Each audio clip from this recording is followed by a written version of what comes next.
Hey guys, this is KKS and अभी आप लोग देख रहे हैं केकेएस कंप्यूटर साइंस। और अभी हम लोग कर रहे हैं सीक्वेंशियल सर्किट, जिसमें अब हम लोग स्टार्ट करने जा रहे हैं काउंटर्स को। ओके, चलिए स्टार्ट करते हैं। तो सबसे पहले काउंटर्स के बारे में कुछ कुछ पॉइंट, जिससे हमको यह मालूम चले कि काउंटर्स में हमको पढ़ना क्या है। ओके, तो काउंटर्स के बारे में सबसे पहला जो इन्फॉर्मेशन है ये कि इसका हम यूज करते हैं कितना क्लॉक दिए हैं उसको काउंट करने के लिए। ओके, तो यहाँ पे लिख देते हैं counter are used to count number of clock. कितना क्लॉक दे रहे हैं उसको काउंट करने के लिए यूज होता है। ये तो रहा पहला पॉइंट काउंटर्स के बारे में। सेकेंड पॉइंट की बात करें तो काउंटर्स का जो हम यूज है उसको हम फ्रीक्वेंसी डिवाइडर में करते हैं। क्या? Counters are use to as frequency divider. Frequency divider के रूप में भी हम इसका यूज करते हैं डिवाइडर सर्किट। ओके, इसका अगर हम यहाँ पे एक और यूज केस देखें तो जहाँ आपका नेक्स्ट मॉड्यूल है, जैसे कि ये सब गेट के सिलेबस में नहीं है, कौन सा जो नेक्स्ट मॉड्यूल है वो क्या है आपको थोड़ा सा बताएं। तो काउंटर्स जो है उसको हम लोग यूज करते हैं एनालॉग टू डिजिटल कन्वर्टर में भी। जो आपके नेक्स्ट मॉड्यूल में है वो थोड़ा सा थियोरेटिकल ही मॉड्यूल है, लेकिन वो सब आपके गेट के सिलेबस में नहीं है। ओके, तो इसका ही जो है काउंटर्स, इसका हम लोग यूज करते हैं as a analog to digital converter. Okay, और उसके बारे में और पॉइंट है, जैसे काउंटर्स हमारा होता है उसको हम ऑल जो है पल्स रेट, जैसे कि आप लिख देते हैं पहले इसको, जो पॉइंट अभी हम बोले हैं क्या, counter are also used in analog to digital converter। ये हम शॉर्ट फॉर्म में लिख रहे हैं या फिर फुल फॉर्म भी लिख देते हैं इसका। क्या? Analog, okay, analog to digital converter, A D C, जिसको हम लोग शॉर्ट में बोलते हैं। ओके, काउंटर्स के बारे में नेक्स्ट पॉइंट क्या है, counter are also known as pulse stretcher circuit, CKT. इसको हम लोग रडार वगैरह में भी यूज करते हैं, तो वो भी हम यहाँ पे लिख देते हैं, जैसे कि counters also used in radar. जो आप समुद्र वगैरह में देखते होंगे रडार पे, वहाँ पे डायरेक्शन देखा जाता है, तो रडार डायरेक्शन के लिए भी हम इसका यूज करते हैं फॉर डिटेक्शन ऑफ रेंज। तो काउंटर्स का ये कुछ कुछ जो है इंपॉर्टेंट पॉइंट है, यूज केस है, एंड उसको हम किस में यूज करते हैं और उसको और क्या क्या बोला जा सकता है। तो ये रहा काउंटर्स के बारे में कुछ पॉइंट। और यहाँ पे अगर टाइप्स ऑफ काउंटर्स की बात करें, टाइप्स ऑफ काउंटर, तो काउंटर का जो है मेनली दो टाइप है। पहला है सिंक्रोनस काउंटर, दूसरा है asynchronous counter.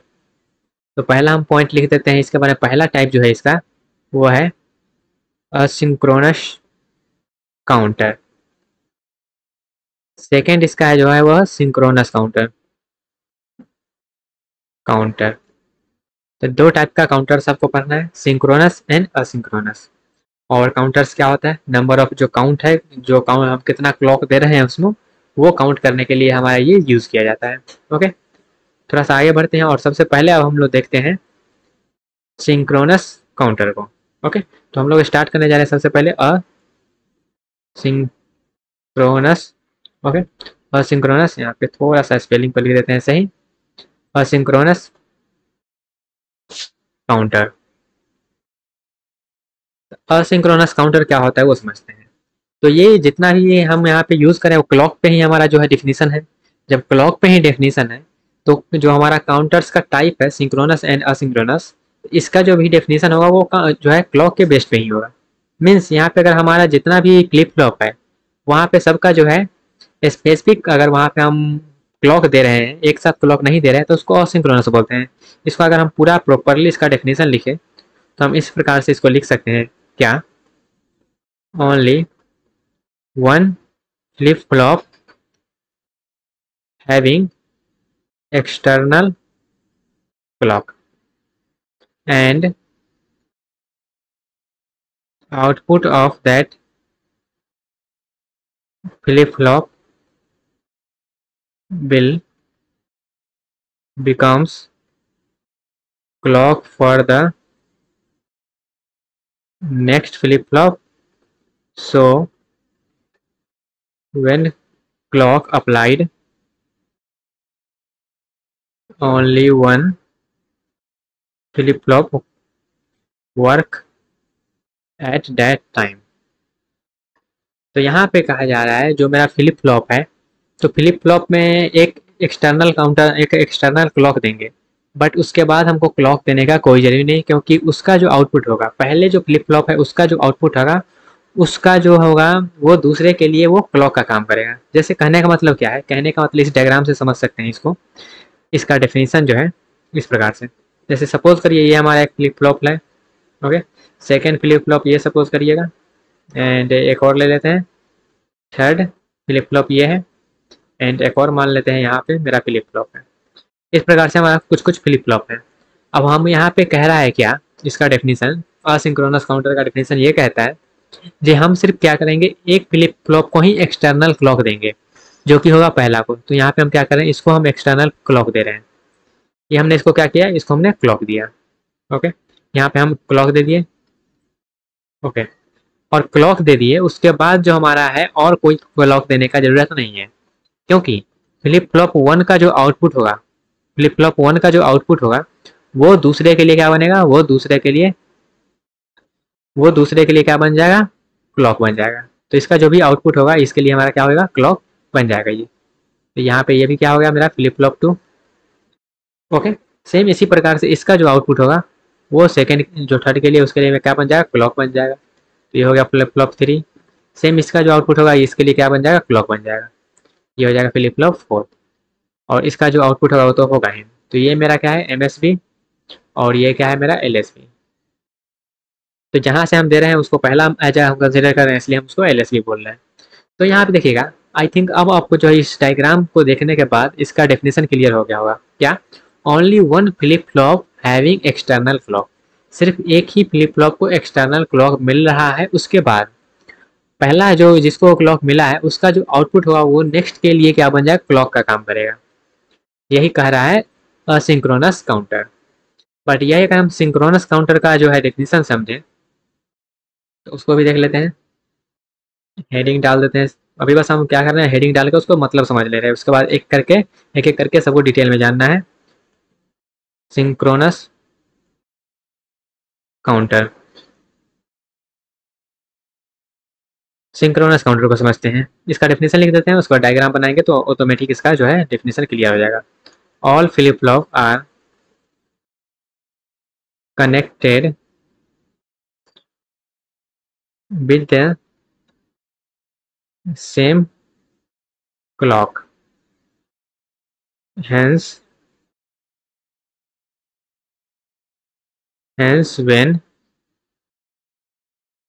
when clock is applied, all the flip flop work simultaneously। Synchronous counter क्या करता है, यहाँ पे हमारा जितना भी फ्लिप फ्लॉप है वो सब जो रहेगा एक ही क्लॉक से कनेक्टेड रहेगा, ओके। इसका डायग्राम समझते हैं। ये रहा मेरे पास एक फ्लिप फ्लॉप, इसका एक और यहाँ पे बना लेते हैं, ओके, एंड देन ये रहा एक और मेरा फ्लिप फ्लॉप, ओके, एक और बना लेते हैं, ओके। तो यहाँ पे इसका कहने का मतलब क्या है, इस डेफिनेशन का, इस डेफिनेशन का कहने का सिंपल सा मतलब है, यहाँ से हम क्या करेंगे, क्लॉक को अप्लाई करेंगे, और क्लॉक को अप्लाई करने के बाद एक ही क्लॉक से हम क्या करेंगे, एक ही साथ सब फ्लिप फ्लॉप में उसको हम एक्टिवेट कर देंगे। जैसे ये फ्लिप यहाँ पे गया क्लॉक, इसी से हम इसमें भी क्लॉक दे देंगे, इसी से हम इसमें भी क्लॉक दे देंगे, और इसी से हम इसमें भी क्लॉक दे देंगे। ये क्या है मेरे पास, ये है क्लॉक। तो इसको बोलते हैं हमारे पास सिंक्रोनस काउंटर, ओके। ये है flip flop one, flip flop two, flip flop three and flip flop four. तो इसका जो डेफिनेशन है सिंक्रोनस एंड असिंक्रोनस काउंटर का, आई थिंक आपको क्लियर हो गया होगा, ओके। जब हमारे पास एक ही क्लॉक से जितना भी फ्लिप फ्लॉप है वो सब अगर कनेक्टेड है तो उसको हम बोलेंगे सिंक्रोनस काउंटर। एंड वहीं पे अगर मेरा सब इंडिविजुअल सबको क्लॉक मिल रहा है, सबको एक एक करके मिल रहा है क्लॉक, तो उसको हम बोलेंगे असिंक्रोनस काउंटर, क्योंकि वो क्या है, आपस में सिंक्रोनाइज नहीं है इसलिए। ओके, अब थोड़ा सा आगे बढ़ते हैं और हम लोग इसका बीच में डिफरेंस का बात कर रहे हैं, तो डिफरेंस का बात कर सकते हैं क्योंकि एग्जाम में पूछा था जाता है कि सिंक्रोनस एंड असिंक्रोनस काउंटर में क्या क्या डिफरेंस है। ओके, तो उसके डेफिनेशन जो है डिफरेंस का भी बात कर लेते हैं। तो यहाँ पे बीच में लाइनिंग खींच देते हैं, सेपरेट कर देते हैं दोनों को, जहाँ पे हम इसका डिफरेंस समझने वाले हैं। ओके, तो सबसे पहले इधर देखते हैं हम सिंक्रोनस काउंटर को, काउंटर, एंड इधर हम लिख देते हैं असिंक्रोनस काउंटर।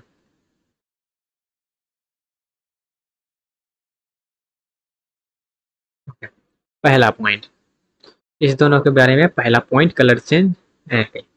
यहाँ पे जितना भी फ्लिप फ्लॉप है, all flip flop are connected with the same clock. Synchronous में क्या है, जितना भी फ्लिप फ्लॉप है वो सेम क्लॉक से कनेक्टेड रहता है, ये ऑलरेडी इसका हम डेफिनेशन में देख लिए हैं। लेकिन यहाँ पे क्या है, इसका पहला पॉइंट में क्या है, यहाँ पे जितना भी फ्लिप फ्लॉप है, यहाँ पे सिर्फ एक ही only one flip flop having external clock, सिर्फ एक ही क्लॉक को यहाँ पे एक्सटर्नल क्लॉक मिलेगा, बाद बाकी जितना है सबको इसका आउटपुट उसके इनपुट में, उसके आउटपुट उसके इनपुट में हम प्रोवाइड कर देंगे, जैसा इसके डेफिनेशन में समझे हैं।